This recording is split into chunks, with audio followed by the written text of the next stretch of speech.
Hey everyone, Mark Meckler here, president of Convention of States. In case you can't see there in the background, that's Doc, who is now 17 weeks old and almost 60 pounds. And he and his brother Winston are having a good time. This is just what happens when you have puppies in the house. And I know he almost doesn't look like a puppy. He's so huge now. I keep telling him, by the way, Peter, don't come after me. I keep telling him he would make an excellent footstool if he doesn't behave himself. He's the perfect color. He'll match the couch perfectly. But this is the kind of stuff that goes on. So we're going to try and do the battle cry. We'll see if we can get him out of here. Patty's here on the sidelines trying to drag the dogs out. But I don't know. Doc may want to stick around. We'll see what happens. Anyway, hey, I'm Mark Meckler. Welcome to the battle cry. This is real life in the Meckler household. This is not a studio. It's not a set. This is my office. This is where I live and work and play with dogs and get interrupted and all that stuff. But the thing I'm doing right now is coming to you guys with the battle cry.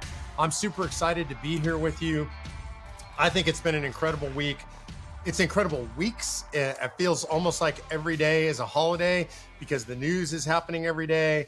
And that means we can't just sit back and just let things happen. You have to be involved.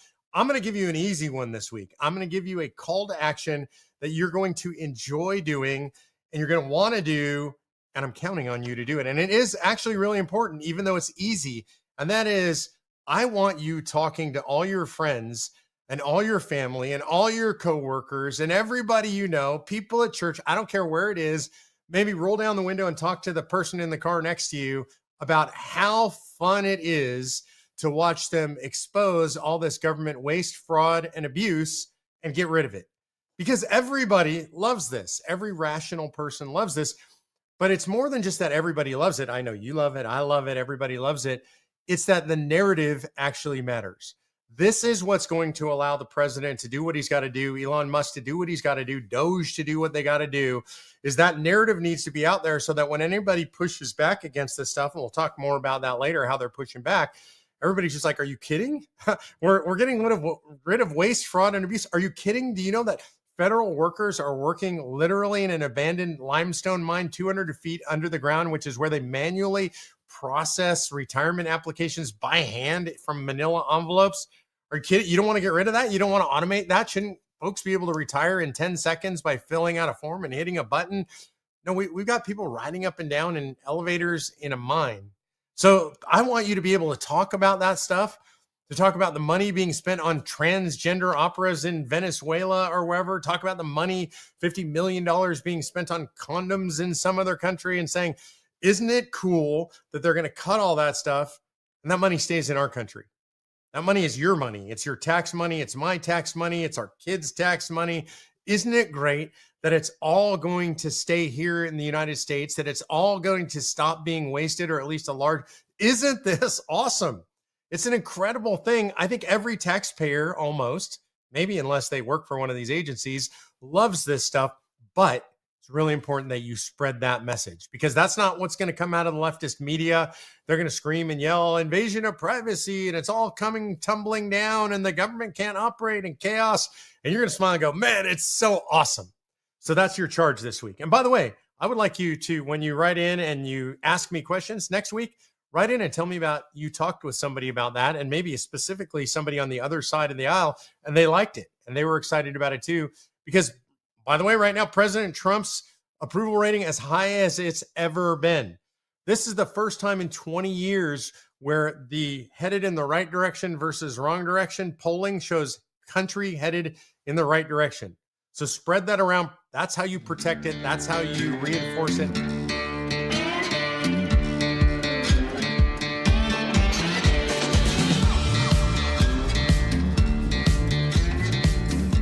We're going to go to the cavalcade of confirmations.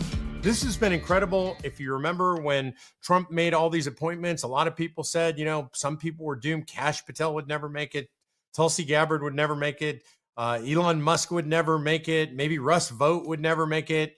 All of them at this point are through, with the exception of Kash Patel. I'm pretty sure he's going through next week. This is amazing. It's absolutely incredible. This is called Trump gets his cabinet. And that's, by the way, generally how it should be for both sides of the aisle. I didn't like Biden's cabinet, but I think he should get the cabinet that he picks for the most part. Advise and consent is made to go that way, generally speaking. was great to see the Republican Party generally stick together on all of these nominations, with the primary exception of the dying turtle, Mitch McConnell. Turtles seems like, or tortoises at least, live forever. I think Mitch McConnell's nearing the end of the tortoise's life. And I don't know, on the way out, he's trying to go out in the style of John McCain, a couple of votes that really anger people and tarnish whatever legacy he may have left. I don't know what that is anymore. By the way, I'm not a McConnell hater in general. You got to give McConnell credit for keeping that Supreme Court seat open, for keeping Merrick Garland off the Supreme Court. Because of that, the Supreme Court's much better, much healthier. He did a great job with all those nominations. Other than that, I don't really like Mitch McConnell, and I'm glad to see him on his way out. It's unbelievable. He's literally voting from a wheelchair. It's time for Mitch McConnell to go. Hopefully he retires out, and the party gets to nominate then a few people to be the senator, and then that gets picked by the governor from the party's nomination. That's how it works in Kentucky. Mitch McConnell, adios. Time for you to go. Time for us to have a new senator from Kentucky.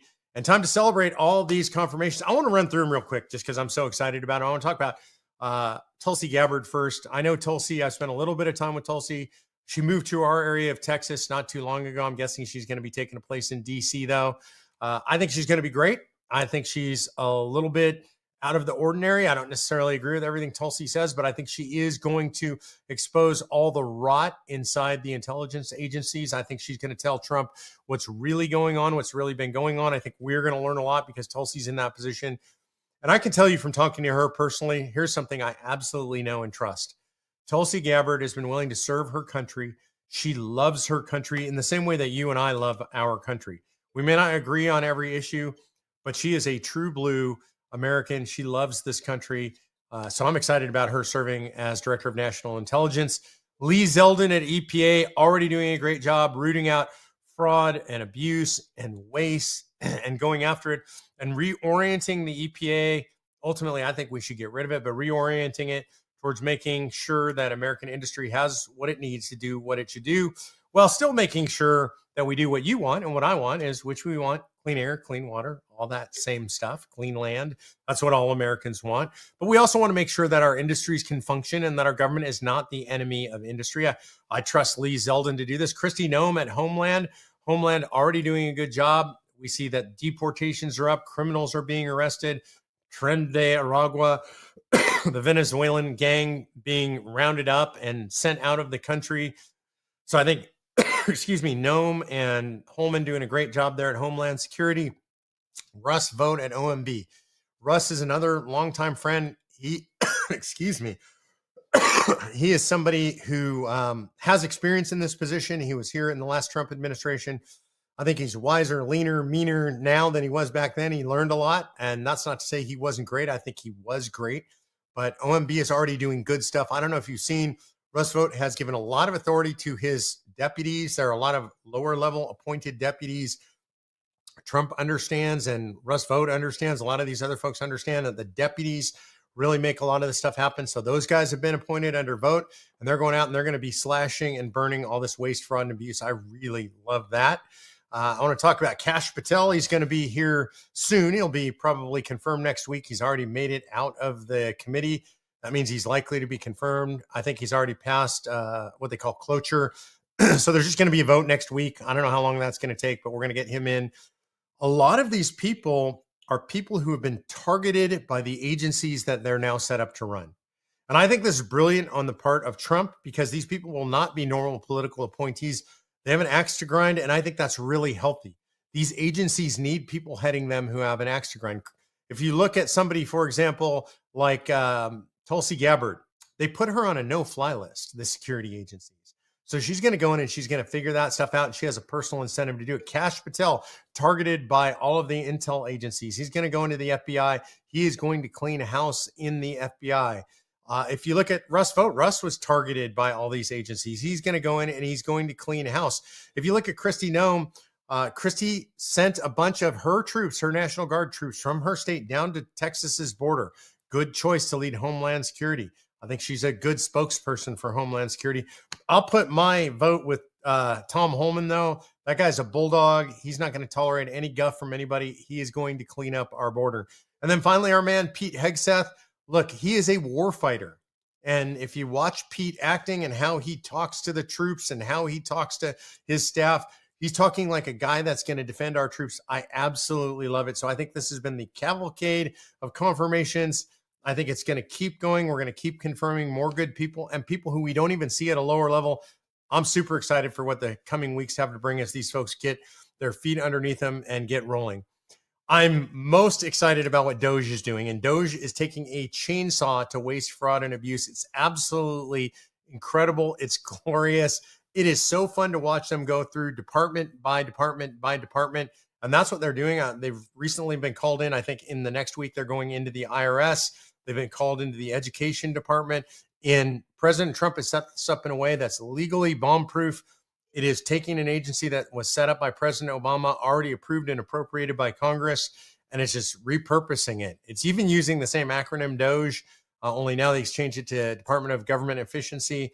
And so I think this thing is legally bomb-proof, and I think it is incredible what they've done already. They're saving billions of dollars. They're totally transparent. It's amazing. Speaking of transparency, I don't know if you saw, Trump held a press conference. In that press conference was Elon and also his son, Little X. And I love this. It harkened back, honestly, to the JFK administration. I don't know if you remember the iconic photos of JFK's son crawling out from underneath his desk, underneath the iconic presidential desk. What's it called? The Resolute desk. And here we had Little X there in the Oval Office talking to the president, sitting on his dad's shoulder, standing in front of his dad. I love that he's in there. I love the press conference because it's totally transparent. Trump is talking to the press every day, literally every day. Wherever he is, he's talking to the press. He's holding press conferences. Elon's totally transparent and talking to the press. I thought Elon's comment, he said, look, I'm totally transparent. I understand I'm going to get a proctology exam every single day. He's got nothing to hide. I don't think he's doing this for personal gain. You hear people on the left talking about this idea. They're talking about that this is now an oligarchy, right? That wealthy people are doing this to benefit themselves, or that this is fascism. By the way, oligarchy and fascism are all about centralizing power in a central government so that they can exercise that power and make money for themselves. I don't know if you've noticed, but they're trying to cut centralized power. They're trying to cut the amount of money being spent. Is exactly the opposite of the definition of an oligarchy or fascism. The left just likes to throw around words. It is fantastic. And the transparency is incredible. By the way, every agency is now completely transparent. You see all of these people holding press conferences. You see Kristi Noem holding press conferences. You see Tom Homan talking to the press. You see Lee Zeldin talking to the press. You see Russ Vought talking to the press.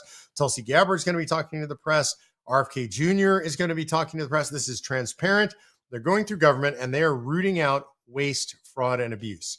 My favorite part of all the waste, fraud, and abuse being rooted out is how the leftist progressive Democrats are responding to this. It is absolutely, completely incredible. You got to watch some of the video footage of them doing this. There's a song that they were singing. There's all kinds of stuff that the left is doing. Take a look at some of this video footage. Which side are you on? Which side are you on? Tell me. Which side are you on? Which side are you on? We'll fight against Doge. We'll fight Elon Musk. No Elon scab within our walls. We'll fight from dawn to dusk. Oh, which side are you on? That's some of the worst singing I've ever heard. That's an old civil rights song. It's now been repurposed against Trump and against Doge and in favor of government employees, the civil service. You think most American people are going to buy this? I think this is the stupidest campaign ever in political history. The left has decided that their campaign is to preserve waste, fraud, abuse, and lots of people in government employment. You think anybody's going to buy that campaign?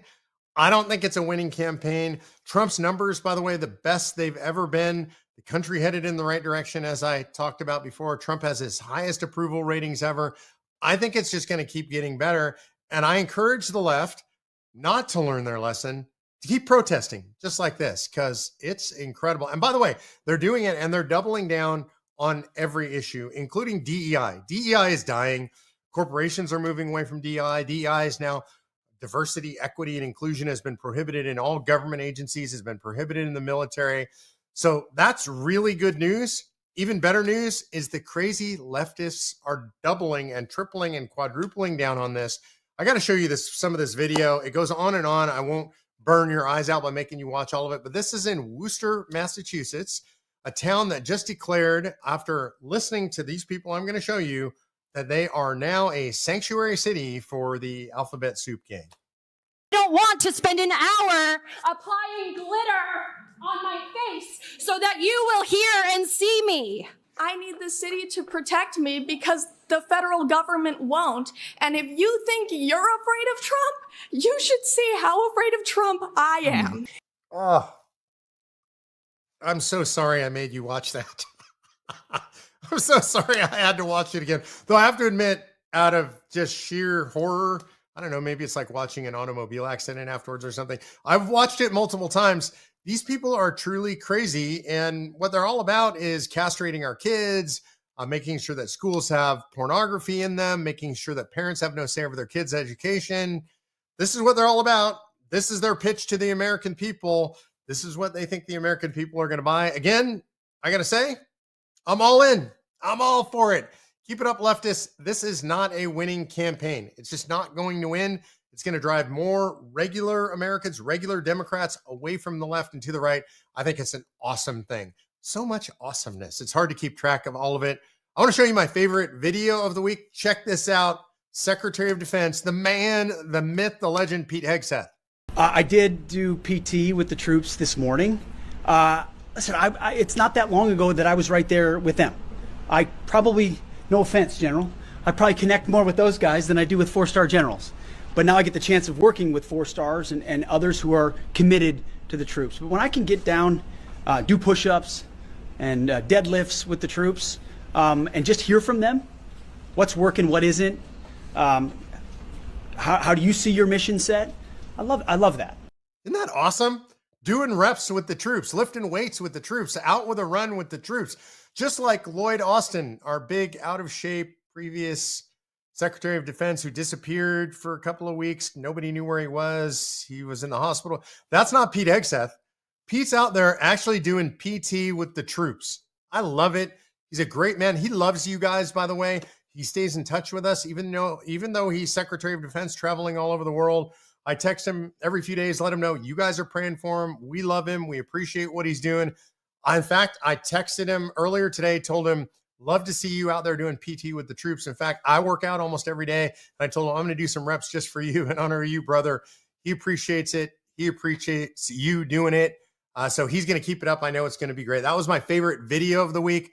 Here's another video, which is my favorite speech of the week. I want you to see a little bit of this. This is RFK Jr. And that I will well and faithfully discharge the duties of the office on which I am about to enter. So help me God. So help me God. Congratulations, Mr. Secretary. For 20 years, I've gotten up every morning on my knees and prayed that God would put me in a position where I can end the childhood chronic disease epidemic in this country. On August 23rd of last year, God sent me President Trump. And he gave me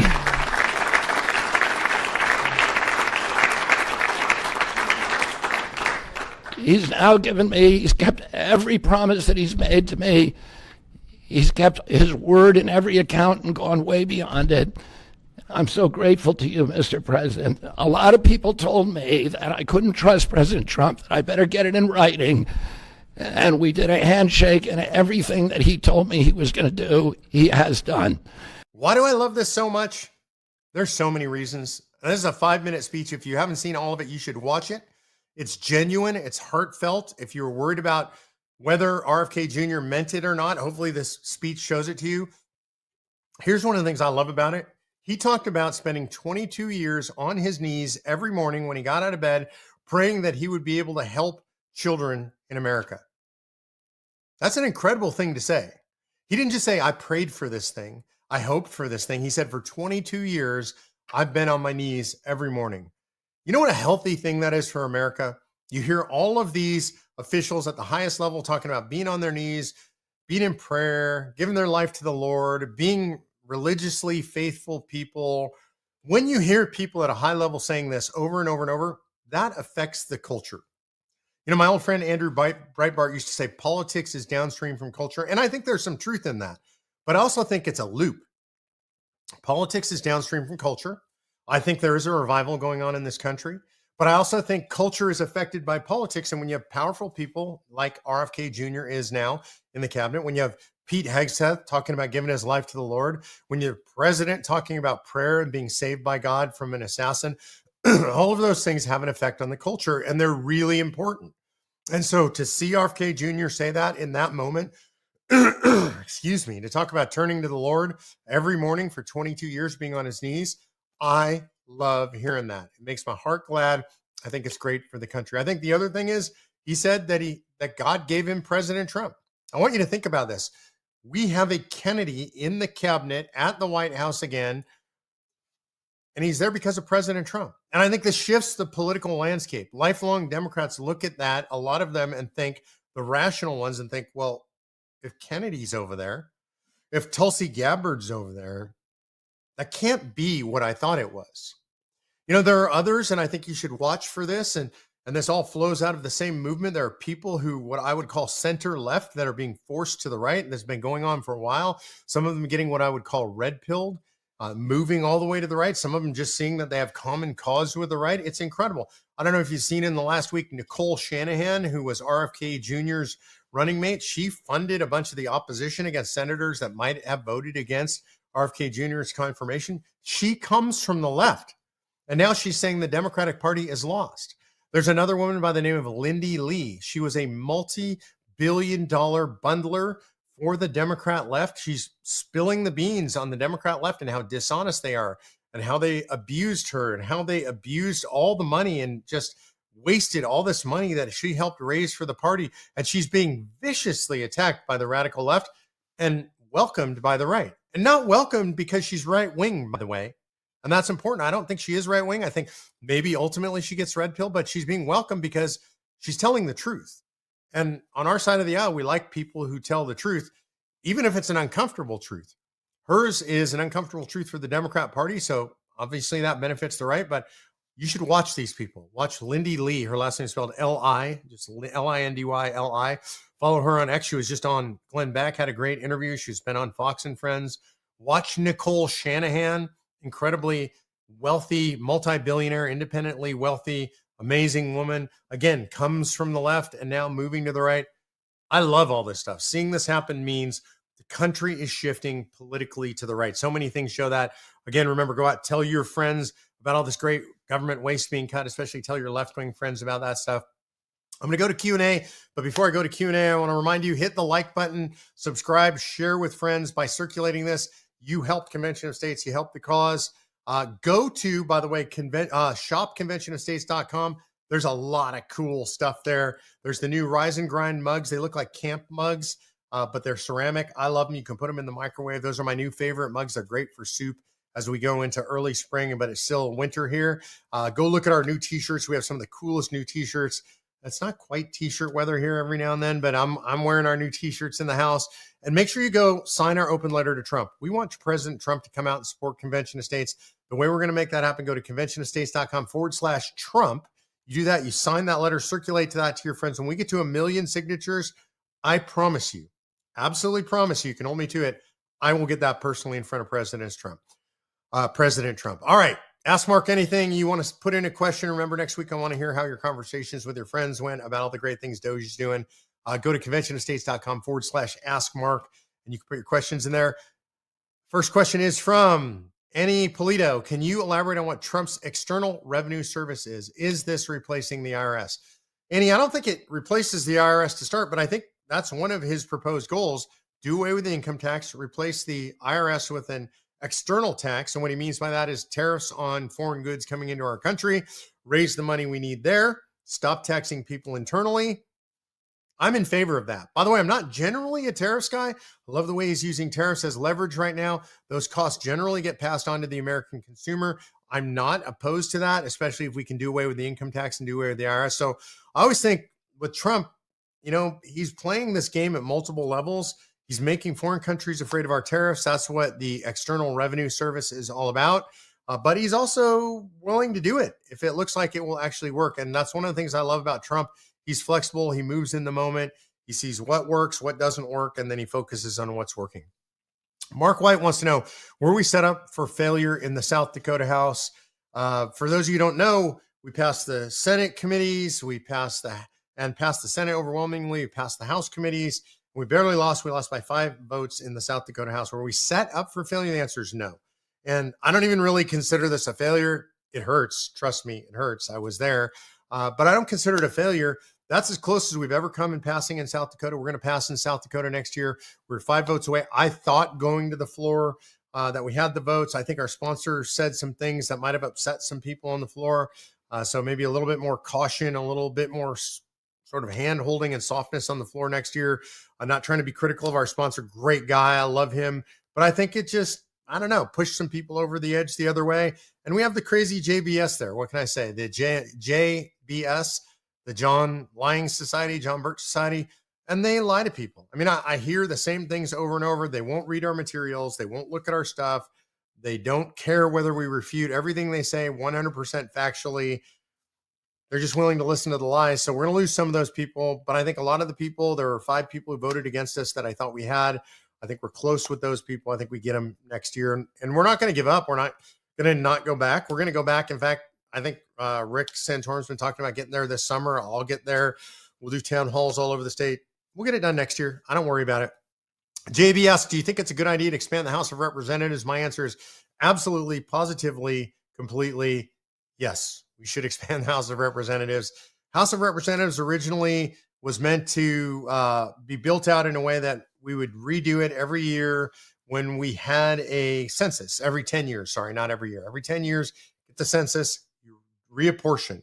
In 1913, 1914, you had the Reapportionment Act, and that act fixed the House of Representatives at 435 members. It should be much bigger than that now. I think if you went with the original formula, I haven't calculated it recently, but I think we would be over 7,000 members of the House of Representatives. I know that seems like a lot, and it is.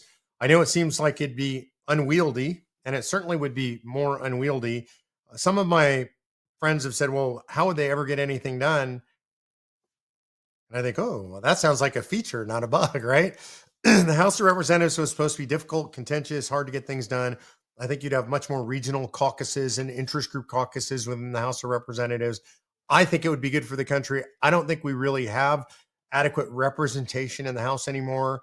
You know, it's just if you only have whatever it is, your delegation is 15, 20, when you've got millions of people in your state, that doesn't make any sense to me according to what the framers intended. So I'd love to see a lot more in the House of Representatives. Again, the argument about it is it'd be hard to get things done. I don't really want them to get much done anyway. So that's it for the week. That's the battle cry for this week. Thank you for tolerating dogs here at the beginning. I hope you enjoy that and enjoy seeing a real slice of life around here. It's not fancy. It's not produced. It's real life from Mark Meckler and the Convention of States. God bless you guys. Again, go to conventionofstates.com, sign the petition, click the Take Action tab, and get involved. And hopefully I'll be over this cold completely by next week. I'll see you next week on the Battle Cry.